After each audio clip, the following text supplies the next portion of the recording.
Graça e paz. Seleção e comentários de textos bíblicos. Que o Espírito Santo, autor desta santa e bendita palavra, fale ao teu coração. Evangelho de João, o discípulo do amor. Capítulo 9. Jesus cura um cego de nascença. Ao passar, Jesus viu um cego de nascença. Seus discípulos lhe perguntaram: Mestre, quem pecou? Este homem ou seus pais, para que ele nascesse cego? Disse Jesus: nem ele, nem seus pais pecaram, mas isto aconteceu para que a obra de Deus se manifeste na vida dele.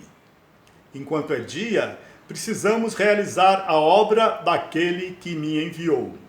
A noite se aproxima, quando ninguém pode trabalhar. Enquanto estou no mundo, sou a luz do mundo. Deus é soberano sobre os céus e a terra. Tudo que existe está sob o seu controle. Ele permite que o mal aconteça, porque ele deu liberdade aos seres humanos. Mas ele é tão poderoso e tão amoroso que transforma o mal em bênção. Então, esta cegueira desse homem aqui, desde a nascença, foi para manifestar a glória de Deus. Tudo que acontece para nós que cremos em Jesus Cristo como nosso Salvador, que nos tornamos filhos de Deus pela fé, é para o nosso bem. Todas as coisas cooperam para o bem daquele que ama a Deus. Então, louvado seja o nome do Senhor, porque Ele transforma o que é ruim numa coisa boa. Ele junta todas as circunstâncias negativas, tudo que te faz sofrer, para que você seja abençoado, seja santificado. Deus nos ama e trabalha a nosso favor. Tendo dito isso, que era para que manifestasse a obra de Deus na vida dele, Jesus cuspiu no chão, misturou terra com saliva e aplicou-a aos olhos do homem. Então lhe disse: vá lavar-se no tanque de Siloé, que significa enviado. O homem foi, lavou-se e voltou vendo. Seus vizinhos e os que anteriormente o tinham visto mendigando perguntaram: não é este o mesmo homem que costumava ficar sentado mendigando? Alguns afirmavam que era ele. Outros diziam: não, apenas se parece com ele. Mas ele próprio insistia: sou eu mesmo. Então, como foram abertos seus olhos? Interrogaram-no eles. Ele respondeu: o homem chamado Jesus misturou terra com saliva, colocou-a nos meus olhos e me disse que fosse lavar-me em Siloé. Fui, lavei-me e agora vejo. Eles lhe perguntaram: onde está esse homem? Não sei, disse ele. Os fariseus investigam a cura. Levaram aos fariseus o homem que fora cego. Era sábado, o dia em que Jesus havia misturado terra com saliva e aberto os olhos daquele homem. Então os fariseus também lhe perguntaram como ele recuperara a vista. O homem respondeu: ele colocou uma mistura de terra e saliva em meus olhos, e eu me lavei e agora vejo. Alguns dos fariseus disseram: esse homem não é de Deus, pois não guarda o sábado. Mas outros perguntavam: como pode um pecador fazer tais sinais milagrosos? E houve divisão entre eles. Tornaram, pois, a perguntar ao cego: que diz você a respeito dele? Foram seus olhos que ele abriu. O homem respondeu: ele é um profeta. Os judeus não acreditaram que ele era cego, que ele fora cego, e havia sido curado, enquanto não mandaram buscar os seus pais. Então perguntaram: é este o seu filho, o qual vocês dizem que nasceu cego? Como ele pode ver agora? Responderam os pais: sabemos que ele é nosso filho, que nasceu cego, mas não sabemos como ele pode ver agora ou quem lhe abriu os olhos. Perguntem a ele: idade tem, falará por si mesmo. Seus pais disseram isso porque tinham medo dos judeus, pois estes haviam decidido que, se alguém confessasse que Jesus era o Cristo, que Jesus era o Messias, seria expulso da sinagoga. Foi por isso que seus pais disseram: idade ele tem, perguntem a ele. Pela segunda vez, chamaram um homem que fora cego e lhe disseram: para a glória de Deus, diga a verdade.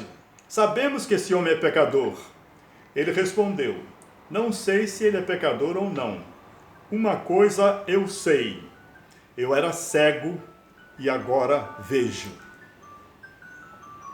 Meu amado, minha amada, ouvinte querido, eu fui cego durante 36 anos da minha vida.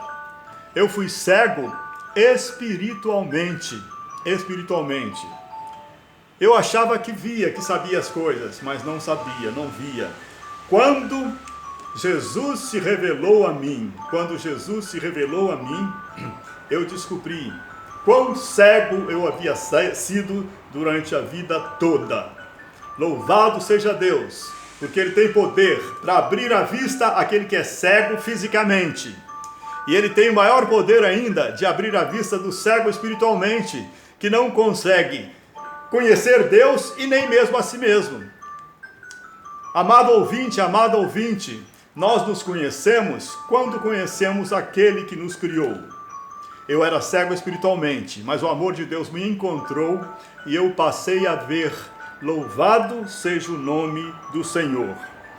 Este cego fisicamente, que nasceu cego, respondeu para os fariseus: uma coisa eu sei, eu era cego e agora vejo. Então lhe perguntaram: o que ele fez ele? Como lhe abriu os olhos? Ele respondeu: eu já lhes disse e vocês não me deram ouvidos. Por que querem ouvir outra vez? Acaso vocês sabem? Vocês também querem ser discípulos dele? Então o insultaram e disseram: discípulo dele é você. Nós somos discípulos de Moisés. Sabemos que Deus falou a Moisés, mas quanto a esse, nem sabemos de onde ele vem. O homem respondeu: ora, isso é extraordinário. Vocês não sabem de onde ele vem, contudo, ele me abriu os olhos. Sabemos que Deus não ouve pecadores, mas ouve o homem que o teme e pratica a sua vontade. Ninguém jamais ouviu que os olhos de um cego de nascença tivessem sido abertos. Se esse homem não fosse de Deus, não poderia fazer coisa alguma. Diante disso, eles responderam: você nasceu cheio de pecado. Como tem a ousadia de nos ensinar? E o expulsaram. Este ex-cego, curado por Jesus, disse: sabemos que Deus não ouve pecadores, mas ouve o homem que o teme e pratica a sua vontade. Meu amado, minha amada, se estamos em pecado, se você estiver em pecado, se eu estiver em pecado, não adianta orar a Deus, porque o pecado nos separa de Deus, porque Ele é santo. Então, se você já é cristão, mas cometeu algum pecado, imediatamente peça perdão a Deus, para restabelecer a comunhão com seu Deus.